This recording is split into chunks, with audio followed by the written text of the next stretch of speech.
I'm studying it, and I have a huge amount of respect for Islam, and it's one of the only subjects that I am passionate about that I don't know everything about. Everything else I'm interested in, I can sit and talk about for hours. Yeah. Or if I talk about Islam, I feel like there's people far more qualified than me, and I feel like it's disrespectful because I'm new to it. I'm a revert, and I'm trying to learn like everybody else. And yes, I'm famous, and yes, I'm well known, but my opinion isn't valid compared to someone who's a born Muslim or studied it harder than I have.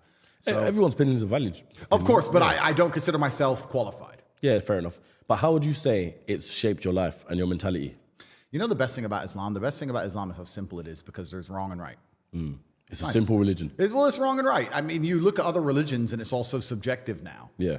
And that's why I've said many times on different podcasts that it's the last true religion. If you don't have a strong barrier, if you don't have a yes and a no, you don't have a religion. If you tolerate everything, you stand for nothing.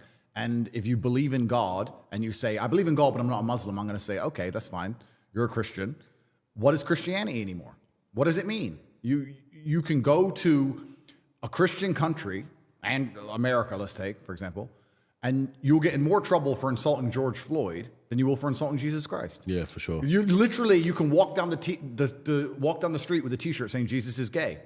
Girls barely go to church. If they do, who knows what they were doing the night before? None of it means anything. And then if you go and find a Christian that says this trans person has changed gender, what do you think about that? Christians are so soft, they're going to go, well, I hope he finds redeem, and I hope he finds guidance.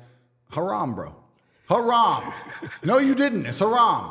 And I like that it's yes and no. And what's the point in a religion if you're too afraid to say what you believe in, or afraid to stick up for it, or afraid to defend it?